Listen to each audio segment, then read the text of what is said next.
Supreme court ने आज देश भर में बुलडोज़र की कार्रवाई पर रोक लगा दी है। इस पर बात करने के लिए हमारे साथ पूर्व सांसद और समाजवादी पार्टी के नेता डॉक्टर एस टी साहब हैं। डॉक्टर साहब, सुप्रीम कोर्ट का जो आज का फैसला आया है इसको आप किस तरह से देख रहे हैं?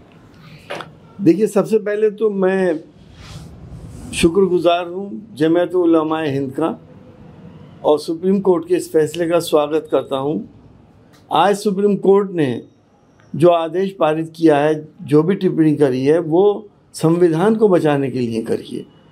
संविधान में ऐसा कहीं कोई प्रोविज़न नहीं था कि कार्यपालिका जो है वो खुद सज़ा देने लगे लोगों को। तो सुप्रीम कोर्ट ने, मैं बहुत दिनों से इस बात को आप लोगों से भी कहता था कि अदालतें क्यों खामोश हैं, हमारी समझ में नहीं आ रहा। तो अदालतों के काम है लोगों को पनिश करना, अदालतों के काम है कि किसी को फांसी देना है या किसी का मकान गिराना है या किसी की बिल्डिंग गिरानी है। तो लेकिन ये काम हमारी सरकारें क्यों करने लगी? इससे पॉलिटिकल विंडिक्टा भी हो रहा था और एक धर्म विशेष को, ख़ासतौर से मुसलमानों को, इस बात का एहसास होता था कि ज़्यादातर कार्रवाइयाँ मुसलमानों के ऊपर हुई हैं।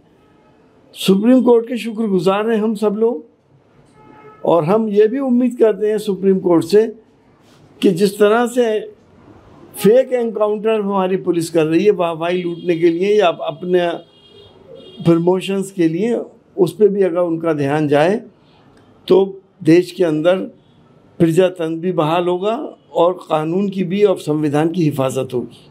डॉक्टर साहब, ये उत्तर प्रदेश से शुरू हुई थी बुलडोज़र की कार्रवाई आरोपियों पर, और देश के कई राज्यों में ये हो गया था, लेकिन अब सुप्रीम कोर्ट ने इस पर रोक लगा दी है। तो आपको क्या लगता है कि राज्य सरकारें जो आरोपियों पर बुलडोज़र की कार्रवाई कर रही थी उनको कुछ इससे नसीहत मिलेगी? यकीनी तौर पर हम पूरा देश सुप्रीम कोर्ट का सम्मान करता है। बड़े से बड़े मामलों में आपने देखा, धार्मिक मामलों में भी सुप्रीम कोर्ट का सम्मान किया गया। तो सुप्रीम कोर्ट के इस फैसलों से और इस टिप्पणियों से सरकारों को सबक सीखना चाहिए कि ये राजशाही नहीं चल रही है अब, कि बादशाह की ज़बान संविधान हो गई और जो चाहा जन बच्चा किसी का कोल्हू में पिलवा दिया, किसी को शेर के आगे डाल दिया, भूखे शेरों के आगे, किसी को हाथी के पैर से कुचलवा दिया। अब वो ज़माना नहीं है। अब जनतंत्र है, लोकतंत्र है, और लोकतंत्र में संविधान है।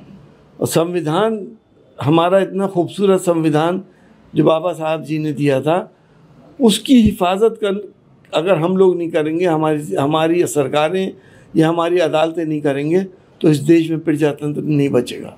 अच्छा, दिल्ली में अरविंद केजरीवाल जी इस्तीफ़ा दे रहे हैं। आतिशी जी को जो है वो विधायक दल का नेता चुन लिया गया है। अगली दिल्ली की मुख्यमंत्री आतिशी होंगी।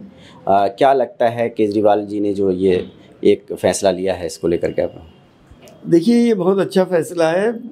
आतिशी जी को मैं पर्सनली भी जानता हूँ, बहुत ईमानदार और शरीफ लेडी हैं वो, और उनके पास इतने विभाग थे, सारे विभागों का काम उन्होंने बड़ी ईमानदारी से करा है। दिल्ली को खूबसूरत बनाने में, दिल्ली को सजाने में, दिल्ली के लोगों को अच्छी व्यवस्था देने में आतिशी जी का बहुत बड़ा हाथ है। आतिशी जी का चयन करके एक अच्छा काम किया है आप पार्टी ने, और मैं समझता हूँ केजरीवाल जी यही चाहते हैं कि नवंबर में चुनाव हो जाएं। हो सकता है कि सरकार भी भंग हो और नवंबर में चुनाव भी हो जाए।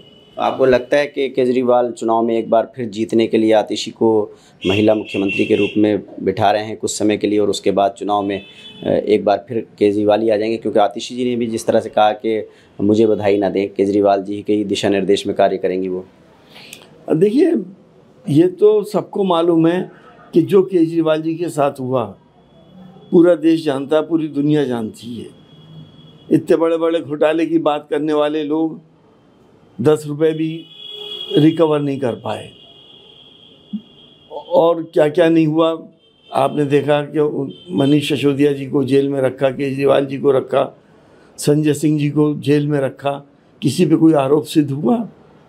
सियासत का स्तर इतना नहीं गिरना चाहिए। जब ये चीज़ें पब्लिक के सामने आ गई हैं, तो अगले चुनाव में पब्लिक ही सबक सिखाएगी कि ये लोग आगे ऐसा ना करें।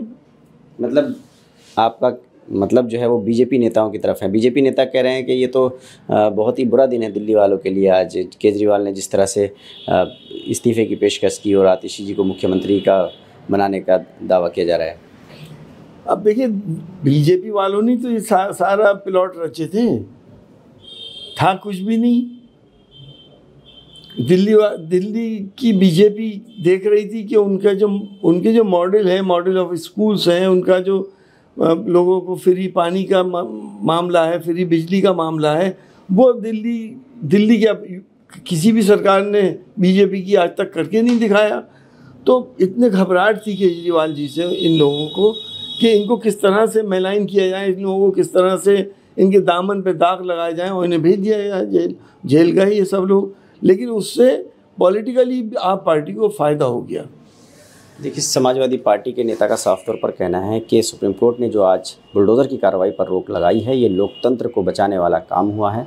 और वहीं दिल्ली की जो मुख्यमंत्री बनने जा रही हैं आतिशी, उनको वो तारीफ़ कर रहे हैं। उनका कहना है कि इससे केजरीवाल जी को और फ़ायदा होगा राजनीतिक तौर पर।